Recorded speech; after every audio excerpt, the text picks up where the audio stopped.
रुद्रप्रकाश है और आप जानते हैं मैं गोदी मीडिया का हिस्सा नहीं हूं। आज एक ऐसी खबर लेकर आया हूं जो खबर आपको चौंका सकती है। पहले इस तस्वीर को देख लीजिए। इस तस्वीर में एक व्यक्ति आपको भीख मांगता हुआ दिखाई दे रहा होगा। यहां पर ये मनीष मिश्रा आपको दिखाई दे रहे होंगे, यहां पर निधि तिवारी आपको दिखाई दे रहे होंगे। अगर आपके घर में छोटे बच्चे हैं या आप किन्हीं भी छोटे बच्चों को जानते हैं तो ये खबर आपके लिए बहुत इंपॉर्टेंट है। बच्चा चोरी संबंधित एक बहुत बड़ी गैंग है जो बच्चा चोरी करती है, इसी पर यह खबर है। लेकिन पहले पत्रकारिता को समझने की कोशिश करिए। आपके शख्स में दो तस्वीरें आपको दिखाई दे रही होंगी। यह भी मनीष मिश्रा की तस्वीर है जो आप भीख मांगते हुए देख रहे हैं, और यह भी जो फुल फ्रेम में ये आप देख रहे हैं यह भी मनीष मिश्रा की तस्वीर है। और इनके साथ ये इनकी काल्पनिक पत्नी है, लेकिन असल में सहयोगी है। इनका नाम निधि तिवारी है। यह भी पेशे से पत्रकार है, जर्नलिस्ट है। अब समझने की कोशिश करिएगा। वर्तमान समय के गोदी मीडिया के युग में एसी वाले एंकर हैं जो खबरें पढ़ते हैं एसी में और खूब चिल्लाते हैं। जमीन पे उतरना, चीजों को समझना ये उन्हें आता तक नहीं है। लेकिन 16 साल से पत्रकारिता कर रहे मनीष मिश्रा ने ऐसे तमाम बड़े खुलासे किए हैं अलग अलग एजेंसियों के साथ। वर्तमान समय में दैनिक भास्कर के साथ ये काम कर रहे हैं और बिहार में इन्होंने एक बड़ा खुलासा किया है। उस खुलासे को जब आप समझेंगे, सोचेंगे तो आपके पैरों तले जमीन खिसक जाएगी। बिहार से अगर आप ये वीडियो देख रहे हैं या देश के किसी भी कोने से ये वीडियो देख रहे हैं तो ये वीडियो आपके लिए इंपॉर्टेंट इसलिए हो सकती है क्योंकि हो सकता है आपके घर में कोई छोटा बच्चा हो। मैं बता रहा हूं, इन्हें पता चला कि बिहार में एक ऐसा गैंग सक्रिय है जो छोटे बच्चों, नवजात शिशुओं की खरीद फरोख्त में पूरा लिप्त है। इसमें कई अस्पताल, कई एनजीओ, कई तमाम सारे लोग इसमें संलिप्त हैं और इसका रैकेट बहुत लंबे तक है। जब इन्हें यह बात पता चलती है तो ये खबर नहीं लिखते हैं। खबर लिखने के बजाय सच्चाई की तह तक जाते हैं और अपनी जान जोखिम पर लगाते हैं। अपनी एक दोस्त को तैयार करते हैं, कलीग को तैयार करते हैं, निधि तिवारी, उन्हें काल्पनिक पत्नी बनाते हैं और उसके बाद से वही बच्चा खरीदने के लिए, मतलब जो बच्चा है वो उसको कि पकड़ा जा सके, पुलिस का सहयोग लेते हैं, एक एनजीओ का सहयोग लेते हैं और पूरी बाकायदा टीम के साथ करीब 6 लोगों को पुलिस के हवाले करवाते हैं जो नवजात के साथ खिलवाड़ कर रहे थे, जो बच्चों के भविष्य के साथ खिलवाड़ कर रहे थे, जो नवजात बच्चों का खरीदने और बेचने का काम कर रहे थे। ये है मनीष मिश्रा। मुझे लगा कि इनसे आपको मिलवाना बेहद जरूरी था। मेरे ये अच्छे सीनियर हैं, मेरे अच्छे दोस्त भी हैं और ये दैनिक भास्कर की खबरें हैं। स्टिंग में, भास्कर स्टिंग में बच्चा चुरा कर बेचने वाले इंटरनेशनल गैंग एक्सपोज किया है इन्होंने। ये इनकी दूसरी फोटो है। भास्कर ने मानव तस्करों को किया एक्सपोज, सीबीआई जांच की मांग। ये तमाम चीजें हैं और इसमें गिरफ्तार करने वाले पुलिस वाले थे, सहयोगी संस्थाएं भी थी। लेकिन जो मेरी इनसे बातचीत हुई, अगर आप वो सुनेंगे तो शायद आपको पूरी कहानी समझ में आ जाएगी। ये बातचीत सुनिए कि क्या कह रहे हैं मनीष मिश्रा इस पूरे बातचीत के दौरान मुझसे। कैसे ये, पहले तो शुभकामनाएं, और कैसे शुरू हुई ये सिलसिला? ये देखिए क्या है कि बिहार में अक्सर ये खबरें आती थी कि किसी बच्चा चोरी हो गया, किसी सरकारी हॉस्पिटल से चोरी होता था। बहुत बड़ा medical college, Patna medical college है पटना में, यहाँ से अक्सर घटनाएं होती थी। तो अभी लगभग 1 महीना पहले मोतिहारी में एक मामला हुआ कि बच्चा चोरी का एक महिला प्रयास कर रही थी तो पकड़ी गई। बाद में हालांकि वो सफल नहीं हो पाई, उसका कुछ खुलासा नहीं पाया। पुलिस भी पकड़ी तो अपना छोड़ती, कुछ आगे नहीं बढ़ पाई, उससे पूछताछ करके पूरे नेटवर्क तक नहीं पहुंचे। तो फिर हम लग गए उस पर कि फिर कैसे ये पूरा नेक्सस चलता है। तो हम अपने आदमियों को लगाए, अपने जो नेटवर्क है, अपने जो सूत्र है उनको लगाए, पूरा पता किया। तो लगभग 1 महीने तक इस पे काम करने के बाद ये पता चला कि जो नालंदा मेडिकल कॉलेज है पटना में, वहां पता चला कि एक गैंग वाला एक बच्चा एडमिट कराया है जिसके पेरेंट्स नहीं है, किराए के लोग उसकी देख रेख कर रहे हैं। तो इनको देखने वालों को 500 रुपये मिलता था एक दिन का, जो दिन भर रहेगा 500 रुपये मिलेगा उसपे। तो बच्चा ये लोग एडमिट, जैसे बच्चा हुआ 2-4 दिन का बच्चा, इसको चोरी करते हैं, फिर एडमिट करा देते हैं, बाकी बाहर से देखभाल करते हैं और इस बीच इस ग्राहक सेट कर लेते हैं। तो जिस हॉस्पिटल से जो बच्चा डिस्चार्ज होता है उसी ग्राहक को डिलीवर कर देते हैं। तो जब हमको पता चल गया कि ये बच्चा यहाँ आया तो अब हमारे पास कोई ऐसी कड़ी नहीं थी जो हम उसे जोड़ सके सीधे, उस नेटवर्क से हम जुड़े कि पहुंच सकें कि हम उस नेटवर्क तक हमको बच्चा चाहिए। तो फिर हम लोग, हमारी एक सहयोगी है निधि तिवारी, रिपोर्टर हमारे यहाँ, उसके सहयोग से फिर हम लोग एक प्लान किए, मतलब पति पत्नी बने हम लोग। इसमें जो बच्चों को बचाने के लिए बड़ी संस्था बिहार में ठीक ठाक काम करती है, बचपन बचाओ आंदोलन। हम लोग पहले मिलके पूरा, एक कैलाश सत्यार्थी जी का है क्या बचपन? हाँ, कैलाश सत्यार्थी जी की संस्था है। अच्छा काम कर रही है बच्चों को लेकर के। हम लोग साथ बहुत सारे ऐसे प्रोजेक्ट पे काम किए, तो इसमें उनका सहयोग हम लिए, क्योंकि बच्चों से जुड़ा मामला था और बहुत सारी चीजें इन लोगों को पता होती थी। तो हम लोग एक सीक्रेट टीम बनाए, मतलब हमारे ऑफिस को पता चला, मतलब ऑफिस के जो सीनियर थे उनको पता था, बाकी इनकी टीम में भी बहुत गिने चुने लोग ही जानते थे। तो हम लोग मिल करके एक अपनी टीम बनाए कि कैसे हम लोग उस कड़ी को जोड़े, जो चोर हैं, बच्चा चोर हैं या चुरा करके बेचते हैं, ये पूरे नेटवर्क को उजागर करने के लिए हम लोग एक टीम बनाए। उस टीम के तहत फिर हम लोग पति पत्नी बन करके वहाँ पहुंचे, नालंदा मेडिकल कॉलेज के पास बैठे। हम लोग बैठ करके आपस में बात करने लगे।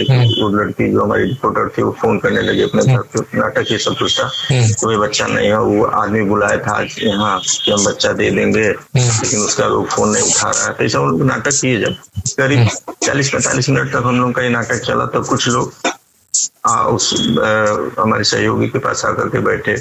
उसमें 2 महिलाएं अगल बगल बैठी हैं उसके। फिर वो बातचीत शुरू की कि क्या दिक्कत हो गई। तो पहले तो वो सब पूरा टटोली इसको कि क्या जरूरतमंद है, क्या है, पूरा सब कुछ टटोलने के बाद बोली, एक नंबर दी, एक औरत उसमें से नंबर दी, अच्छा ठीक है आप हमसे बात करिएगा, कुछ हम रास्ता निकालेंगे। रात में फिर हम लोग उस पर लग गए कि हम लोगों को लग गया 50% हम लोग सफल हो गए उस कड़ी को जोड़ने में। रात में वो महिला बातचीत की, व्हाट्सएप कॉल करती थी, वो व्हाट्सएप कॉल की, उसके बाद वो 3 बच्चों को फोटो भेजी व्हाट्सएप से और बोली कि अगर लड़का चाहिए तो आपको 5 से 6 लाख रुपया लगेगा और लड़की चाहिए 1.5 से 2 लाख में हो जाएगा। तो बल्कि वो बोली कि अगर आप हिंदू हैं तो हिंदू ही देंगे हम, मतलब धर्म का भी हम लोग ख्याल रखते हैं कि मतलब मुस्लिम को मुस्लिम देंगे, मतलब पूरा ये रैकेट धर्म का भी ख्याल रखता है, लड़की लड़के का भी ख्याल रखता है। अच्छा, ये मुझे बताइए कि ये बच्चे चोरी किसके होते हैं? ये किसी के भी हो जाते हैं या जो स्टेशन प्लेटफॉर्म पे जो गरीब लोग रहते हैं, या बच्चे गरीबों, जैसे कुछ तो है कि गरीबों को बच्चे सब ले लेते हैं। और इसमें एक और रैकेट चलता है, ये पूरा इनका प्लानिंग के तहत पूरा चलता है। इसमें कई IVF सेंटर का भी नाम आया है, क्योंकि उस पर हम काम कर रहे हैं अभी, तो उसको हम लोग डिस्क्लोज नहीं करेंगे, लेकिन उस पर काम चला, आगे वो भी खुलासा करेंगे कि किस तरह से ये प्लान पूरा कर रहे हैं। तो जब वहां से हम लोगों का ये हो गया कि नहीं, ये हमको व्हाट्सएप भेज दी फोटो 3 बच्चों का, और वो सारे बच्चे मतलब देखने, फोटो देख के लग रहा था कि 3-4 दिन के बच्चे हैं, जन्म वाले, हॉस्पिटल की फोटो थी। तो फिर हम लोग उस पर काम किए कि ठीक है, हम बच्ची चाहिए और हमको बच्ची ही दे दीजिए, बस हिंदू चाहिए। तो बोली ठीक है, आप कल दिन में 11 बजे पटना का जो जगदेव पथ है, बहुत VIP इलाका है, वहां हमको बुलाई कि अब दिन में 11 बजे आइए और सारी तैयारी के साथ आइए, बच्चा हम वहां दे देंगे आपको। हम लोग पूरी तैयारी से गए। तो इसमें क्या हुआ, चूंकि गैंग बहुत खतरनाक होता, तो हम लोग पटना SSP से बात करके रखे थे कि कभी जरूरत पड़े फोर्स हम लोगों को मिल जाए तत्काल।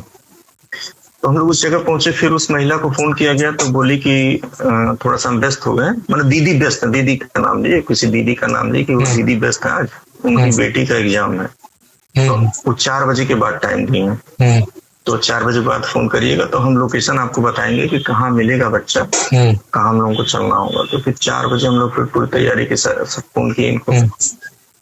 तो महिला बोलती है कि 4:30 बजे यहाँ से निकलेंगे और हम लोगों को चलना होगा हाजीपुर से आगे, क्योंकि हाजीपुर पटना से चेंज हो जाता है, वो वैशाली जिले में आता है। तो फिर हम लोग वहां के लिए निकले, तो फिर लाइनअप किए वैशाली SP को। हम लोग इसमें निचली कड़ी को कभी नहीं जोड़े कि मतलब थाने से या उस निचले स्तर पर नहीं जोड़े, हम लोग केवल सीधे SP से बात की। SP से लाइनअप हुआ, तो SP भी पूरी तरह से सीक्रेट रखे हुए थे। हम लोगों को जरूरत तब पड़ती जब कहीं हम लोग मांगते, उनको साथ में जरूरत भी नहीं थी। तो वो भी आश्वस्त किए थे कि जब भी जरूरत होगी हमारी टीम तैयार रहेगी, बस आप लोकेशन देते रहिएगा। तो फिर हम लोगों ने पूरा ये जो ऑपरेशन है इसको ऑपरेशन गुड़िया का नाम दिया हम लोग, और एक ग्रुप बनाए। उस ग्रुप में हम लोग थे, हमारी टीम थी, मतलब हम 2 रिपोर्टर और बाकी बचपन बचाओ आंदोलन, और जिस पुलिस वाले को जिस मतलब एरिया में थे उनको शामिल करते थे उसमें समय समय पे। और बचपन बचाओ आंदोलन के जो ऊपर के लोग थे वो भी मॉनिटरिंग कर रहे थे उसमें। फिर हम लोग निकले जब हाजीपुर, मतलब हाजीपुर से पहले जहाँ ये महिला मिली हमको, तो गांधी सेतु से ठीक पहले, वो पहले ये बोल के रखे थे हमको एडवांस चाहिए, 20,000 रुपए एडवांस बोले थे, एडवांस चाहिए। तो हम लोग भी 10,000 रुपया एडवांस दिए उसको। तो एडवांस दिए, फिर वो बोली कि गाड़ी फॉलो करिए। तो एक गाड़ी से हम लोग पति पत्नी मॉडल बने, और पीछे और गाड़ी थी, एक गाड़ी जिसमें और साथी हमारे थे, बचपन बचाओ आंदोलन वाले लोग थे। बैकअप के लिए हम लोग रखे थे कि भाई ये सब गैंग है, मान लीजिए बीच में कहीं कोई घटना कर देता है तो बैकअप के लिए चाहिए था हमको। फिर ये वहां से पहुंचते हैं, मतलब हाजीपुर जब पहुंचती है महिला, तो अपने उस जो पहली गाड़ी थी उसमें 5 लोग सवार थे, जिसमें ये लोग थे। तो एक लड़के को उतार के हम लोगों की गाड़ी में कर दिया वो, ताकि पूरी नजर रख सके। पूरी प्लानिंग इन लोगों की रहती है, उसमें कहीं से कोई आदमी, मतलब कोई प्लान आप कर ही नहीं सकते, इतना सीक्रेट इन लोगों का रहता है। अब उधर फिल्म की तरह एकदम हमारे साथ सब कुछ चल रहा था। फिर वो एक लड़के को इसमें हम लोगों की गाड़ी में कर देता है।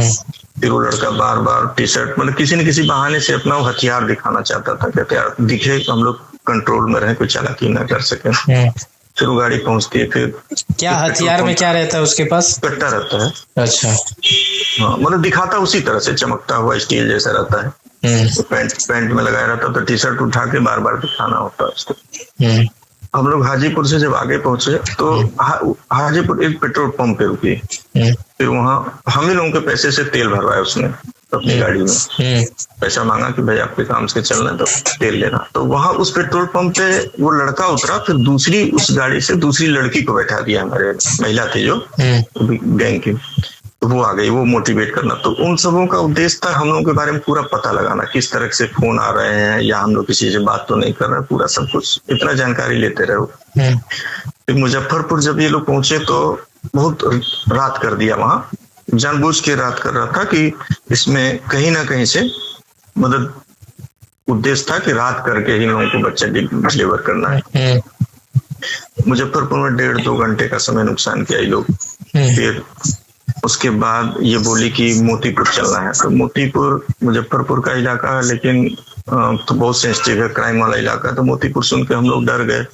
मोतीपुर जाने के बाद किसी कोई घटना कर सकते हैं, क्योंकि कुछ दिन पहले ही वहाँ एक घटना हुई थी, बहुत मतलब AK-47 से गोली वोली चली थी।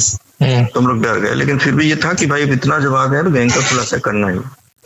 तो फिर हम लोग मुजफ्फरपुर SP से बात किए, मतलब जो हम लोग की टीम चल रही थी साथ में लाइनअप की, और हम लोग जो लोकेशन था, जो ऑपरेशन गुड़िया का ऐप बनाए थे हम लोग, तो उसमें लोकेशन मतलब हम लोग डाल के रखते थे। बाकी जो जैसे समय मिलता था हम लोग मैसेज भी डाल देते कि अब आगे प्लान क्या करना है। तो इधर मुजफ्फरपुर SP से बात हो गई थी। तो हम लोग को जब ले गए वो सब मोतीपुर जगह पे, तो मोतीपुर ऐसे जगह पे रोका जहाँ पे हाईवे से कट के एक रास्ता निकलता था मोतीपुर की तरफ। तो उस वो हाईवे से था कि अगल बगल मतलब घर बहुत कम थे, और कोई भी गाड़ी अगर आगे से आती है पीछे से आती है तो बहुत दूर से दिख जाता था। इसलिए वो ऐसी जगह रोके कि ताकि किसी को चारों तरफ से मॉनिटरिंग हो सके, कोई इधर उधर से आए ना। तो जहाँ हम लोगों को रोका, हमारी गाड़ी रुकी, आगे एक गाड़ी उसकी रुकी, पीछे से भी एक गाड़ी आ गई, और उसके साथ साथ 2 बाइक वाले, 2 बाइक से 4 लोग अप डाउन कर, मतलब आगे पीछे होते रहे। तो उस जगह पे हम लोगों को डर लगा, ऐसा लगा कि मतलब आज कुछ ना कुछ हो जाएगा हम लोगों के साथ, कि मतलब या तो बच्ची मिलेगी या हम लोगों का गैंग को खुलासा। लेकिन हमारी टीम बहुत दूर थी, तो ऐसा लग रहा था कि कुछ ना कुछ हो जाएगा, कोई घटना हो जाएगी। तो थोड़ी देर बाद एक कार आती है, वो कार एकदम पैरेलल आके रुकती है। तो पहले तो वहाँ बोला जाता है कि बच्ची थोड़ा सा यहाँ से और दूर चलना होगा, रेलवे क्रॉसिंग है उसके पास चलना होगा। तो फिर हम लोग बोले नहीं अब बहुत हो गया, दिन भर हम दौड़ गए, रात 3 बज गया है, बच्ची हम लोग यहाँ दीजिए, नहीं तो हम लोग वापस जा रहे हैं।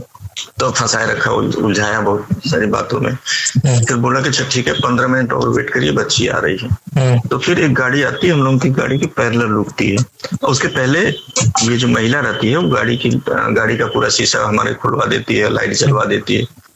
जब गाड़ी आके पैरेलल रुकती है तो वो बोलता अंदर से लड़का आकर के, वो भी हथियार लगाया था, वो आकर के मतलब अपना टी शर्ट उठाता है, मतलब एक दिखाना होता है कि हमारे पास हथियार, तो बोलता गाड़ी में बच्ची है लीजिए। तो हम लोगों को डर ये था कि कहीं ऐसा ना गाड़ी में किडनैप कर ले हम लोगों को और कोई लूटने का ही उद्देश्य हो। तो बच्ची हम लोग देख लेते तो स्वस्थ हो जाते, नहीं है बच्ची दे नहीं है, तो बच्ची दिखाया नहीं, बोला गाड़ी में आकर के ले लीजिए। तो हम लोग बोले नहीं, बच्ची यहाँ ला के दे दीजिए, पैसा ले लीजिए। तो बोला नहीं तो पीछे आइए हमारे। तो फिर वो गाड़ी बैक किया, तेजी से गाड़ी बैक किया, मुजफ्फरपुर साइड में फिर वापस निकलने लगा। इतने में हम लोग फिर मैसेज आया, ग्रुप में मैसेज आया कि अब यही बाकी को पकड़ लेना है। तो जो पहले गाड़ी में दो महिलाएं थी, एक लड़का था और ड्राइवर उसका, तो हम लोग सबसे पहले उसको पकड़ लिए वहां पे, और पुलिस का भी सहयोग रहा। तो मैसेज मिलते ही हमारी टीम पूरे सारे लोग एक साथ जुट गए, और उस लड़के को नहीं पता चल पाया जो अगली गाड़ी लेकर के बच्ची को गया, उसको ये नहीं पता चल पाया कि ये पकड़ लिए गए हैं। पकड़ लिए गए सबसे पहले, मतलब पूरी फिल्मी स्टाइल में उन समूह का मोबाइल छीन लिया गया और उनको गाड़ी में अपने बैठा लिया गया। फिर उसको लेकर के हम लोग आए मुजफ्फरपुर से हम लोग फोन कराए उस नंबर से, उस जो लेकर के लड़का भागा था, विशाल नाम था उसका, उसको हम लोग फोन कराए उस महिला से जो गैंग की लीडर थी। तो महिला बोलती है कि और आप लोग चले गए बच्चे के लिए परेशान है लोग, तो कहाँ बच्चा मिलेगा? तो बोला कि आप पहले वीडियो कॉल, तीनों आदमी वीडियो कॉल पे आओ। यानी 3 महिला, मतलब एक महिला जो इसके गैंग में थी और जो लड़का था। तो फिर हम लोग एक प्लानिंग के तहत तीनों को एक गाड़ी में किए और तीनों से वीडियो कॉल कराए, एक साथ वीडियो कॉल कराए, तीनों को दिखाए चेहरा। तो वो बोला कि और हम लोग तो साथ हैं इनके, और आप बच्ची दे दीजिए, पैसा भी हम लोगों को मिल गया है। ठीक हो? तो बोला कि अच्छा ठीक है, हाजीपुर आइए, एक ढाबे का नाम दिया उसमें, बिहारी ढाबा, बोला बिहारी ढाबा पे आइए। तो फिर हम लोग उसको लेकर के फिर आगे बिहार, तो हम लोग बड़े प्लानिंग से, वहां पुलिस ले लिया हम लोग, बड़े प्लानिंग से हम लोग आगे पीछे गाड़ियां चल रही थी। तो ये था कि पहली गाड़ी इन सबों की रखे जिसमें ये सब पकड़े गए थे, तो रखे गए। इनको बोल दिए कि भाई हो सकता है वो चालाकी कर रहा हो, कहीं बीच में हो गाड़ी, चूंकि ये सब पहचानते थे। हम लोग बोले कि गाड़ी जैसे देखना दूर से बता देना। तो लड़के को भी हम लोग बहुत विश्वास में लिए कि तुम अगर मदद कर दोगे तो तुमको छोड़ दिया जाएगा। बहुत सारी कहानी जिस तरह पुलिस करती है उस तरह हम लोग की। तो लड़का गाड़ी दूर से देख लिया, तो चालाकी क्या किया था पिछला वाला, तो बिहारी ढाबे का नाम दिया, जबकि उसके पहले एक ढाबे में गाड़ी रोक करके नजर बनाए हुए था कौन कौन लोग गुजर रहे हैं। तो हम लोग गाड़ी दूर ही रोक दिए, फिर बाकी गाड़ी हमारी जितनी थी वो पीछे रुक गई। फिर धीरे धीरे करके लोग उतरे, जो लोग उनके डायरेक्ट संपर्क में नहीं आए थे, जिनको नहीं पहचान रहे थे, जैसे बचपन बचाओ आंदोलन के साथी हमारे जो, तो उनको नहीं दिखा था, तो लोग गए ढाबे पे कि चाय पीने के बहाने बैठ गए। टाइम वही लगभग 5 के आसपास हो रहा था सुबह का। ये लोग गए चाय पीने बहाने बैठ गए। फिर हम लोग उस महिला को, जो सरगना थी, उसको भेजा गया कि तुम केवल बात करना, हम लोग समझ जाएंगे कौन सा आदमी है, उसको पकड़ लेंगे। फिर ये गई, जैसे बात करना शुरू की, तब तक हमारे अपने लोग थे ही, तो उसको पकड़ लिया गया। फिर पता चला, बच्ची के बारे में पूछा गया, तो बच्ची एक कार थी जिस कार से सब लेकर के आया, तो उस कार में छोड़ रखे थे। अब बता रहे वो कहानी देख करके मतलब समझिए कि हम आंख से आंसू आ गया। बच्ची उल्टी की थी, बच्ची टॉयलेट की थी, उसी में सनी पड़ी थी, उसका उल्टी पे मुंह था उसका, मतलब पिछली सीट पे से पड़ी थी बच्ची। और जो कार का हम लोग दरवाजा खोले ना, बच्ची की रोने की आवाज, मतलब समझिए एक्सप्लेन नहीं कर सकते कितना अंदर से कष्ट हुआ। फिर हम लोग जल्दी से बच्ची को उठाए, तो वहां से हम लोग 3 इसको पकड़े, तो एक महिला पकड़े गए, 2 लड़के पकड़े गए। तो उस बच्ची को हम लोग उठाए, तो सबसे पहले हम लोगों का उद्देश्य था बच्ची का जान बचाना, क्योंकि बच्ची मतलब बहुत स्थिति खराब लग रही थी। तो हम लोग, बाकी टीम पुलिस साथ में थी, तो पुलिस ले गई। ये वैशाली में एक औद्योगिक क्षेत्र थाना है, जो जिस थाना क्षेत्र में होटल था वो पुलिस बाकी लोगों को ले गई, हमारी टीम वहां गई, और हम लोग लेकर के इसको वैशाली के सदर अस्पताल भागे, हाजीपुर के सदर अस्पताल में। तो वहाँ डॉक्टर बताया कि उसको झटका आ रहा बच्ची को। तो हम लोग एक डेढ़ घंटा हम लोग को चिंता ये नहीं थी कि वो पकड़े जाए, क्या हुआ क्या नहीं हुआ, ये चिंता नहीं थी। हम लोग को चिंता थी बच्ची को बचाना है। तो एक डेढ़ घंटा तक हम लोग लगे रहे, फिर बच्ची का इलाज हुआ, डॉक्टर लोग बहुत सहयोग किए। तो बच्ची स्टेबल हुई, थोड़ी सी धड़कन तेज चल रही थी लेकिन स्टेबल हुई। रात में जांच हुआ। अरे भाई मतलब उसको लेके टहल रहे हैं पूरा सब। हाँ, वो मतलब इतना घूमे उसको कि बच्ची मतलब हमको लगता है कि थोड़ी देर और ऐसे पड़ी रहती तो मर जाती है, तो वो डेथ कर जाती है। हाँ। तो उसके बाद फिर जान बची उसकी। मतलब डॉक्टर लोग बोले कि अब स्टेबल है, अब आप लोग अपना काम निपटाइए। तो फिर हम लोग वहां से थाने पे आए। तो फिर बाकी सारा कुछ लिखा पढ़ी हुआ इनका, कितने लोग पकड़े गए थे। तो 6 अपराधी पकड़े गए, जिसमें 3 महिलाएं 3 पुरुष थे। और मतलब ये सिस्टम जो रैकेट उसमें जो खुला, जो हम लोगों को बताया इसने, IVF सेंटर, छोटे हॉस्पिटल, ये सारे सब मिले हुए हैं। और ये जैसे बिन ब्याही जो माँ बन जाती हैं लड़कियां, उनके बच्चे लेते हैं। और कुछ इनका जो प्लान होता है कि महिलाओं को, ये जो गरीब महिलाएं हैं उनके पेट जबरदस्ती उनको प्रेग्नेंट कराते हैं पैसे के लालच में, और फिर उनका बच्चा बेचते हैं। ये काम IVF सेंटर कर रहा है। ये सब कई सारे खुलासे, तो हम लोग उस पर काम कर रहे हैं, उस पर भी बड़ा एक्सपोज होगा। मतलब हमारे जिले में बहुत बड़ा एक्सपोज था। मतलब ऐसा ये बच्ची जो थी ये चोरी का मामला था। हाँ, ये मुजफ्फरपुर से चोरी हुई थी। पुलिस उस पर जांच कर रही है कि किसकी मुजफ्फरपुर में किसी गरीब परिवार के घर से चोरी हुई थी। और मात्र 4 दिन की बच्ची, 4 दिन की बच्ची थी। और ये सब चोरी करके, और जो नालंदा मेडिकल कॉलेज में बच्ची, वो भी चोरी की। तो ये पूरा नेक्सस दिल्ली से लेकर के दिल्ली, नेपाल, कहाँ ये बताया कि हर जगह इनके आदमी है। और अगर जैसे व्हाट्सएप कॉल होता है ना, सब लोग आपस में अलर्ट हो जाते हैं। इन सबों का भी है कि अगर कहीं बच्ची किसी को जरूरत हुई या बच्चा जरूरत हुआ तो आपस में कनेक्ट करके ये इधर उधर से ला देते हैं। आपने मेरी और दैनिक भास्कर के तेज तर्रार जर्नलिस्ट मनीष मिश्रा की बातचीत सुनी। मनीष मिश्रा ने अपने काम के लिए कभी ये नहीं सोचा कि उन्हें कहां जाना है, कैसे करना है। उन्होंने काम को किया और वास्तविकता में जर्नलिज्म को जिंदा रखा, पत्रकारिता को जिंदा रखा। कभी भिखारी बन जाते हैं तो कभी वेश बदल कर कहीं पहुंच जाते हैं और वास्तविकता को उठा कर ले आते हैं। ऐसे पत्रकारिता को मेरा दिल से सलाम, और ऐसे पत्रकार को भी मेरा दिल से सलाम। ये दोनों लोगों को आज पूरा बिहार बड़े अच्छी निगाहों से देखेगा, बड़े फख्र वाली निगाहों से देखेगा कि बहुत बड़े हादसे जो किसी के साथ हो सकते थे वो अब इन दोनों लोगों ने मिलकर बचा लिया है। फिलहाल आप इस स्टोरी के बारे में क्या कहेंगे, अपनी राय हमें कमेंट बॉक्स में जरूर दीजिएगा। तब तक के लिए अपना बेहद ख्याल रखिएगा। बहुत बहुत शुक्रिया।